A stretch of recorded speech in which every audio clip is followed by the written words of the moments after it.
好，我们先来看看这台 X90 Plus 到底 Plus 在哪里哈？因为之前截图已经有 S90 这台车型了。首先 Plus 整个大灯的灯组呢，跟普通的 S90 呢是完完全全不一样的。我们看到哇，1、2、3，哇，3个透镜多漂亮哈！然后整体这个前脸也是相当 bling bling 的，它反而没有以前 S90 那样有个稍微突出那个嘴，但现在一个平面呢，显得更加的好看，更加大体了。然后雾灯这里1、2、3、4，哇，这4个灯源，你不觉得一上来就整个高级感就马上来了吗？然后看到吗？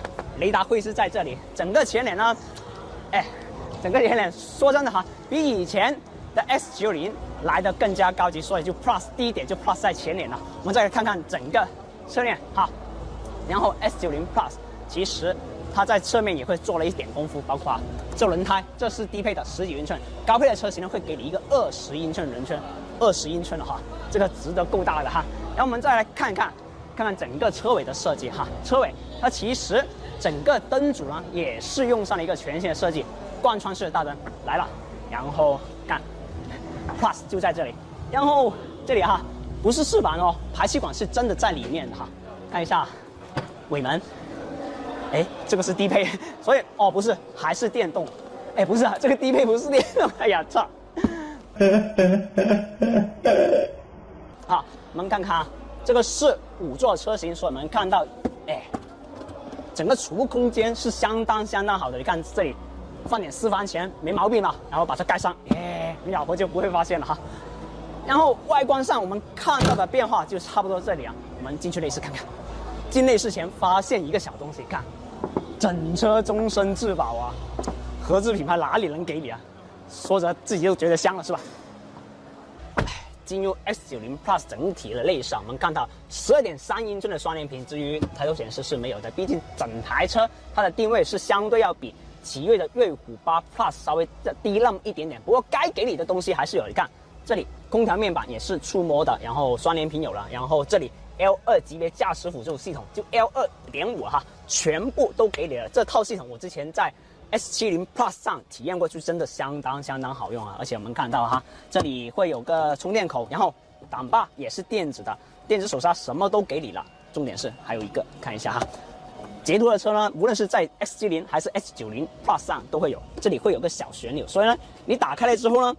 基本上这里是一个小的冰箱了，就你空调是几度，里面就是几度了，所以这个东西这点呢就做的相当贴心了。这台是顶配的车型，我们发现其实也没有说特别让人觉得很炫耀的内饰设计，整体都很实在。当然里面的一些功能也是相当丰富的。至于这台车开起来怎样，我们可能等以后的一个试驾报告才能够知道了。至于现在我们先做一下后排吧。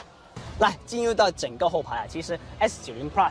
就像刚才我说的，这台车呢会有5座、有6座、也有7座的版本啊。整体上来说哈，这7座空间其实你看，你看这调整的空间真够大的，而且它靠背还能调。你看，这是最直的状态，然后这是一个半躺的状态，整台车的。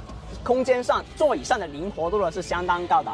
另外还有一点就是，他们官方宣传的是整台车的静谧性呢是相当好的。当然这个要试驾时候才能够知道了。而且我这里是得到了一个消息啊，这台车呢 S90 Plus 是装备一台鲲鹏动力的 1.6T， 也是配合那个7速 DCT 的这个变速箱，然后马力功率去到了145千瓦，扭矩呢去到了290，所以呢，我对这台车的动力呢还是相当期待的，而且坐到这里，还是 OK，全屏的地台呀，很舒服而且真的是有图整的。好，我们出去做个总结。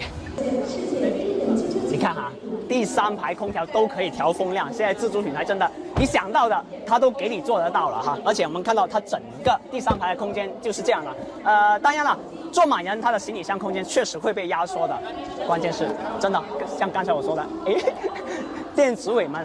至于这台车什么价格，现在还没有公布。不过它整体的定位确实像刚才说的，会比瑞虎8 Plus 稍微要低那么一点点。所以呢，就是10几万的价格，10几万的价格你买得到的是一台奇瑞最新的发动机动力总成的汽车，还有这么大的一个7座空间，你到哪里找呢？